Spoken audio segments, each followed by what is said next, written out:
आज का जो हमारा क्वेश्चन है वो है एग्जाम्पल नंबर 5.1 का पार्ट सी और डी से हम करेंगे। ठीक है, अब देखो यहाँ पे ये पार्ट सी है। यहाँ पे क्वेश्चन में हमसे क्या पूछ रहा है, must every magnetic configuration have a north pole and a south पोल।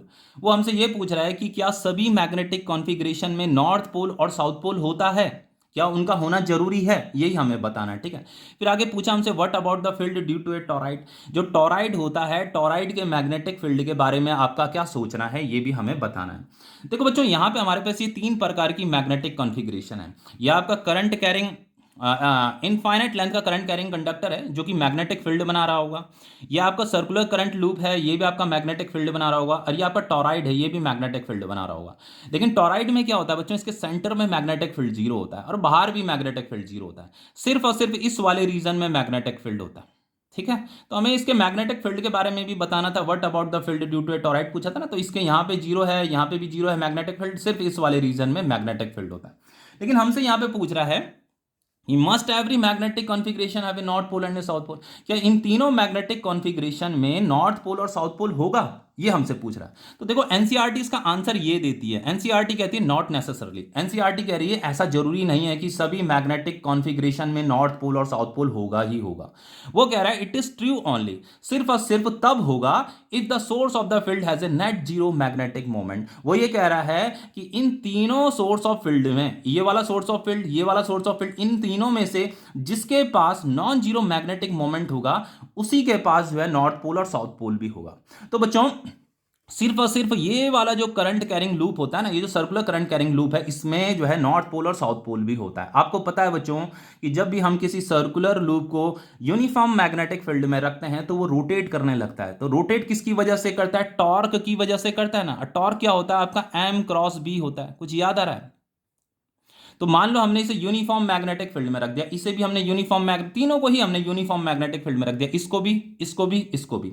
तो सिर्फ और सिर्फ जो टॉर्क लगेगा इस वाले में, इस वाले मैग्नेटिक कॉन्फ़िगरेशन में टॉर्क लगता है। तो टॉर्क का फॉर्मूला क्या होता है, एम क्रॉस बी होता है। एम है आपका मैग्नेटिक डायपोल मोमेंट, बी मतलब जिस मैग्नेटिक फील्ड में हमने इसे रखा हुआ है।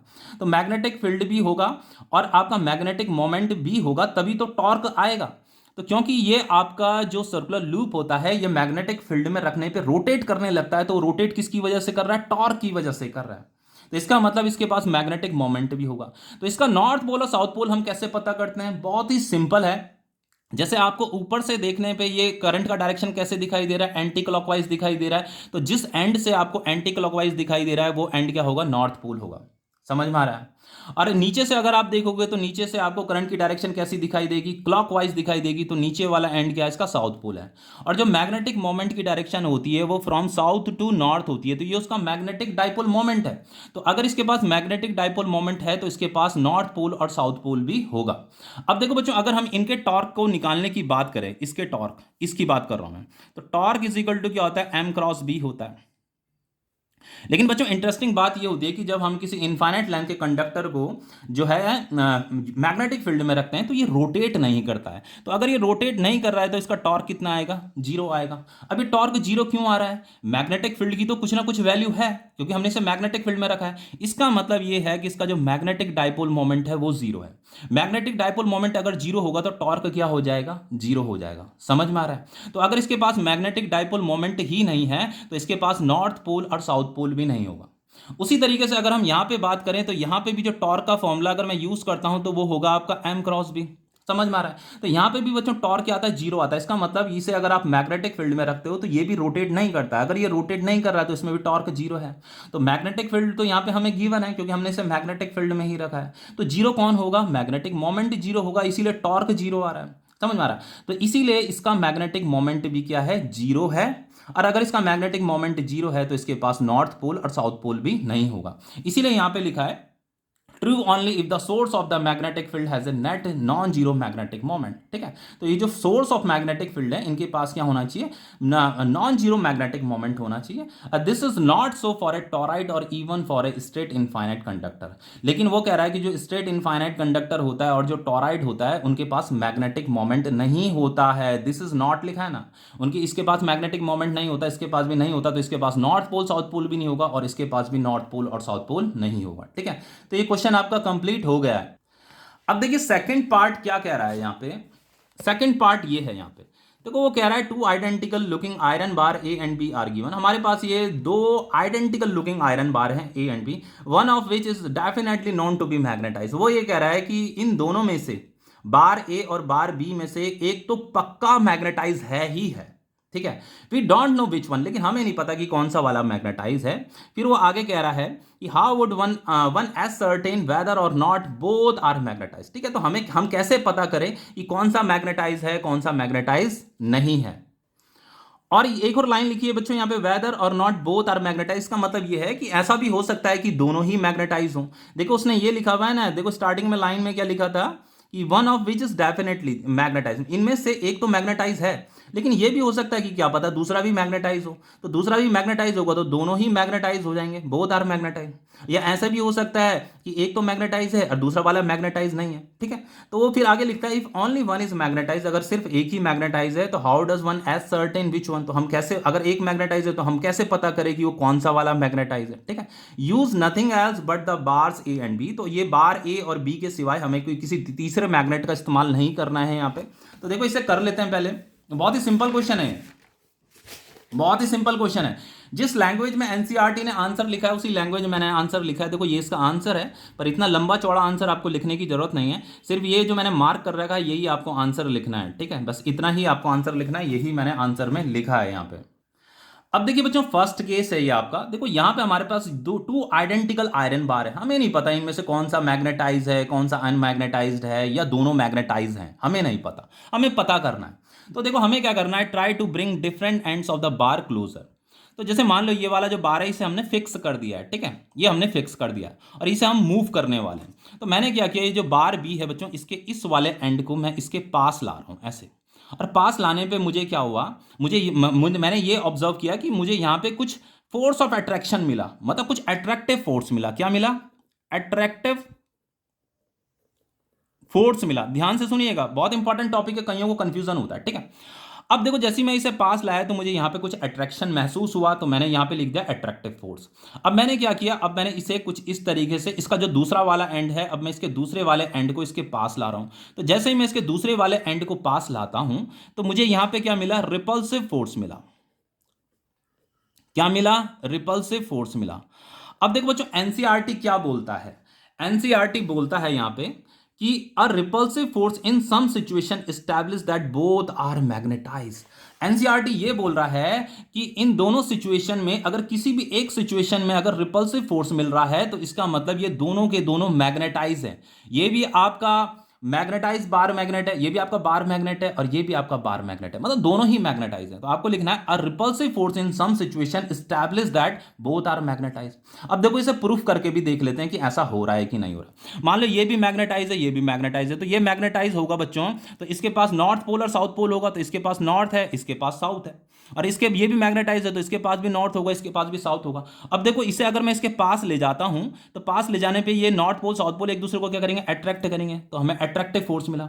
अब अगर मैं इसके दूसरे एंड को ऐसे, अब इस वाले एंड को अगर मैं इधर ले आता हूं, इस वाले एंड को अगर इधर ले आता हूं, फिर अगर मैं पास लाऊंगा तो वो क्या होगा, यहां पे रिपल्सिव फोर्स हमें मिलेगा, क्योंकि अब साउथ पोल यहां पे आ गया नॉर्थ पोल इधर आ गया, समझ में आ रहा है। तो हमें ध्यान, दूसरे एंड को इधर करने पे हमें कैसा फोर्स मिल रहा है, रिपल्सिव फोर्स मिल रहा है। तो अगर इन दोनों में से किसी भी एक सिचुएशन में अगर आपको रिपल्सिव फोर्स मिल रहा है तो इसका मतलब बच्चों ये दोनों बार क्या है, मैग्नेटाइज है। ये भी आपका मैग्नेटाइज है और ये भी आपका मैग्नेटाइज है, समझ में आ रहा है। तो ये केस फर्स्ट है, इस वाले केस में क्या है, ये दोनों के दोनों क्या है, मैग्नेटाइज। अगर किसी भी एक सिचुएशन में अगर आपको रिपल्सिव फोर्स देखने को मिल रहा है। अब देखो सेकंड केस क्या है, सेकंड केस में बच्चों ये हमारे पास मान लो ये आयरन बार है ये भी आपका आयरन बार है, हमें नहीं पता इनमें से कौन सा मैग्नेटाइज है कौन सा अनमैग्नेटाइज है, लेकिन क्वेश्चन में हमें गिवन था कि इनमें से एक तो मैग्नेटाइज है ही है, पक्का है। वो क्वेश्चन में स्टार्टिंग में ही हमें दे रखा था, देखो one of which is definitely known to be magnetise, वो ये कह रहा है कि इनमें से एक तो मैग्नेटाइज है ही है। अब हम कैसे पता करें कि कौन सा मैग्नेटाइज है कौन सा नहीं है, ठीक है। अब देखो क्या कह रहा है, अगेन हमें इसी लाइन को लिखना है कि try to bring different ends of the bar closer. तो मैंने क्या किया, मान लो इसे मैंने फिक्स कर दिया है और इस ये जो बार भी है इसके एक एंड को मैं ऐसे पास ला रहा हूं। तो जैसे मैं पास लाया, पास लाने में मुझे क्या मिला, अट्रैक्टिव फोर्स मिला। क्या मिला, अट्रैक्टिव फोर्स मिला। फिर जैसे मैं इसे पास लाया था अट्रैक्टिव मिला, अब मैंने क्या किया, अब मैं इसके दूसरे वाले एंड को इसके पास ला रहा हूं ऐसे करके। तो अगेन जब मैं दूसरा वाला एंड इसके पास लाया तो मुझे अगेन क्या मिला, अट्रैक्टिव फोर्स मिला। यहां पे तो देखो एक अट्रैक्टिव था, एक रिपल्सिव था, तो हमने इसे क्या बोला कि दोनों के दोनों को हमने मैग्नेटाइज बोला। लेकिन अगर दोनों ही केसेस में आपको अट्रैक्टिव अट्रैक्टिव मिल रहा है तो इसका मतलब यह है कि इन दोनों बार में से, इन दोनों आयरन बार में से एक मैग्नेटाइज है और दूसरा वाला अनमैग्नेटाइज है। ठीक है, तो देखो यहां पे क्या लिखा है, if it is always attractive, अगर ये हमेशा अट्रैक्टिव रहेगा दोनों ही सिचुएशन में, then one of them is not magnetize. तो वो ये कह रहा है कि इनमें से एक नॉट मैग्नेटाइज्ड होगा और दूसरा वाला मैग्नेटाइज्ड होगा। यही लाइन आपकी एनसीईआरटी में भी लिखी है। देखो क्या लिखा है, if it is always attractive then one of them is not magnetized. अब देखो इसमें ना इसे प्रूव भी कर लेते हैं, चलो। तो देखो जैसे मान लो ये मैग्नेटाइज है, ये आपका अनमैग्नेटाइज है। ठीक है, अब देखो बच्चों, अगर ये मैग्नेटाइज है तो इसमें नॉर्थ पोल होगा, इसमें साउथ पोल होगा। तो अगर मैं ये तो अनमैग्नेटाइज है, इसमें तो नॉर्थ पोल साउथ पोल नहीं होगा। तो अगर मैं इसके पास इसे लाऊंगा तो यहाँ पे क्या होगा, अट्रैक्टिव फोर्स होगा। और अगर मैं इसके दूसरे वाले एंड को भी, इसके दूसरे वाले एंड को भी अगर मैं पास लाता हूं तो अगेन यहाँ पे अट्रैक्टिव फोर्स होगा, क्योंकि इसके पास नॉर्थ और साउथ पोल नहीं है, ये जस्ट एक आयरन बार है, ये इसके पास तो नॉर्थ और साउथ पोल है। तो अगेन ये दोनों ही केस में क्या कर रहा है, अट्रैक्टिव फोर्स कर रहा है। और अगर सपोज करके मैं इस एंड में अनमैग्नेटाइज बार रख देता हूं और इस वाले एंड में मैग्नेटाइज बार रख देता हूं, तो ये इसके पास तो नॉर्थ पोल और साउथ पोल होगा। ठीक है, अब ये मान लो इसे मैंने फिक्स कर रखा है। ठीक है, अब अगर मैं इस नॉर्थ पोल को इसके पास लाता हूं तो अगेन यहाँ पे अट्रैक्टिव फोर्स होगा। और फिर अगर इसे मैं इसका एंड को इस तरफ रख देता हूं, इस वाले एंड को इधर रख देता हूं, अगेन अट्रैक्टिव फोर्स होगा। ठीक है, तो अब हम ये कंफर्म नहीं कर पा रहे हैं कि इनमें से कौन सा मैग्नेटाइज है कौन सा अनमैग्नेटाइज है। तो देखो यहाँ पे तो दोनों ही केसेस में अट्रैक्टिव अट्रैक्टिव आ रहा है, लेकिन हमें ये पता नहीं चल पा रहा है कि कौन सा वाला बार जो है मैग्नेटाइज है, कौन सा वाला अनमैग्नेटाइज है। अब उसके लिए हम क्या करते हैं, देखो उसके लिए हमारे पास एक पार्ट फर्स्ट है, एक पार्ट सेकंड है। तो जैसे यहाँ पे आपका ये आयरन बार है, ये आयरन बार ए है, और बच्चों यहां पे आपको इस तरीके से दूसरे वाले आयरन बार को रखना है। ये आयरन बार बी है आपका। ओके, इतना समझ में आ रहा है। अब देखिए यहां पे हम क्या कर रहे हैं, ये बार ए है, बार बी है, यहां पे इस बार ए के किसी एक एंड को जो है मैं बार बी के मिडिल वाले रीजन में टच करा रहा हूं। सबसे पहले इसे समझाने से पहले मैं एक चीज बता देता हूं आपको। जैसे ये कोई जो बार मैग्नेट होता है ना बच्चों, जैसे ये नॉर्थ पोल है, साउथ पोल है, तो यहाँ पे ऐसे मैग्नेटिक फील्ड होती है, इस रीजन में ऐसे होती है ना, इस तरीके से मैग्नेटिक फील्ड होती है। तो बच्चों इस रीजन में मैग्नेटिक फील्ड क्या होती है, स्ट्रांग होती है। इस वाली रीजन में भी स्ट्रांग होती है, और इस वाली रीजन में वेरी वेरी वीक होती है मैग्नेटिक फील्ड, और अंदर क्या होती है, यूनिफॉर्म होती है। तो इस वाली रीजन में बहुत वीक होती है, लगभग हम जीरो मान सकते हैं, लगभग हम इस रीजन में मैग्नेटिक फील्ड को जीरो मान सकते हैं। तो हमने क्या किया, देखो यहाँ पे एनसीईआरटी क्या लिखता है, एनसीईआरटी लिखता है touch any one end of bar A at the middle of bar B. तो ये बार बी का जो मिडिल है, यहाँ पे हमें ये जो बार ए है इसके किसी भी एक एंड को यहाँ पे टच कराना है। फिर वो कह रहा है if you notice that in the middle of bar B, in the middle of bar B A experience no force then bar B is magnetize. तो वो ये कह रहा है कि अगर इस बार ए में यहाँ पे टच कराने में अगर ये बार ए जो है कोई भी फोर्स अगर एक्सपीरियंस नहीं कर रहा है, तो इसका मतलब ये है कि बार बी जो है मैग्नेटाइज है। अभी इसे प्रूफ करेंगे, चिंता मत करो। ये बार बी क्या है, इसका मतलब ये है ये मैग्नेटाइज है, और ये आपका क्या है, ये अनमैग्नेटाइज है। अब देखो इसे समझते हैं ऐसा क्यों हो रहा है। यहां पे बच्चों इस रीजन में कोई भी फोर्स नहीं लग रही है, नो फोर्स। अगर इस रीजन में नो फोर्स है तो इसका मतलब ये अनमैग्नेटाइज है, ये मैग्नेटाइज है। देखो ये तो हो गया आपका मैग्नेटाइज, तो अगर ये मैग्नेटाइज हो गया तो इसका नॉर्थ पोल होगा, इसका साउथ पोल होगा। पर ये तो अनमैग्नेटाइज है, तो इसके पास तो नॉर्थ पोल और साउथ पोल नहीं होगा। ठीक है, अब देखो मैंने आपको क्या बताया था, इस रीजन में मैग्नेटिक फील्ड वेरी वीक होती है, और इस रीजन में मैग्नेटिक फील्ड क्या होती है, स्ट्रांग होती है। इस वाले रीजन में, इस वाले रीजन में मैग्नेटिक फील्ड स्ट्रांग होती है, यहां पे इस रीजन में वेरी वीक होती है। तो यहां पे क्योंकि मैग्नेटिक फील्ड बहुत वीक है, तो जीरो मैग्नेटिक फील्ड है, मतलब लगभग यहां पे अगर मैं किसी अनमैग्नेटाइज्ड बार को अगर रखता हूं तो उस पर कोई फोर्स नहीं लगेगा, नो फोर्स, फोर्स ही नहीं लगेगा। ठीक है, तो इस तरीके से ये भी आपका समझ में आ गया होगा कि अगर आप किसी भी दो बार को ऐसे रखते हो, अगर यहाँ पे कोई भी फोर्स नहीं लग रहा है, तो इसका मतलब ये आपका अनमैग्नेटाइज्ड है, और ये वाला क्या है आपका मैग्नेटाइज्ड है। ठीक है, अब देखो एक और केस है, यहाँ पे केस क्या है, इसी का सेकंड पार्ट है आपका। अब अगेन हमने क्या किया, ये आपका बार ए है, और इस बार ए को अगेन मैंने इस तरीके से यहां पे एक दूसरे आयरन बार के साथ टच करा दिया है, ये आपका बार बी है। ओके, अब देखिए यहां पे अगर ये जो बार ए है, इस बार ए के किसी एक एंड को अगर मैं बार बी के मिडिल में टच करा देता हूं, और यहां पे अगर मान लो कुछ फोर्स लग रहा है, यहां पे फोर्स लग रहा है मान लो, ठीक है, यहां पे फोर्स है, तो अगर यहां पे फोर्स है तो इसका मतलब ये होता है कि जो ये बार ए है आपका, ये आपका मैग्नेटाइज है, ये आपका मैग्नेटाइज है। अभी इसे प्रूफ करेंगे, चिंता मत करो। ये मैग्नेटाइज है, और ये आपका अनमैग्नेटाइज है। अब देखो अगर ये मैग्नेटाइज होगा तो इसका नॉर्थ पोल और साउथ पोल भी होगा, और ये आपका अनमैग्नेटाइज है तो इसके पास तो नॉर्थ पोल साउथ पोल नहीं होगा। अब देखो इसके पास नॉर्थ पोल और साउथ पोल है तो यहाँ पे ऐसे मैग्नेटिक फील्ड ऐसे होंगी ना, ये मैग्नेटिक फील्ड, तो ये मैग्नेटिक फील्ड के कांटेक्ट में कौन आ रहा है, ये आयरन बार बी आ रहा है जो कि अनमैग्नेटाइज्ड है, तो ये क्या करेगा, इसे अट्रैक्ट करेगा। ठीक है, उसी तरीके से अगर मैं इस आयरन बार को जो है इस एंड में रख देता हूं, यहां जो ये मैग्नेटाइज बार है, तो यहाँ पे भी ये ऐसे मैग्नेटिक फील्ड बनाएगा इस तरीके से, तो अगेन ये आयरन बार का ये वाला एंड भी मैग्नेटिक फील्ड के कांटेक्ट में आ जाएगा, तो अगेन यहाँ पे जितना फोर्स यहाँ पे लग रहा था ना उतना ही फोर्स यहाँ पे भी होगा।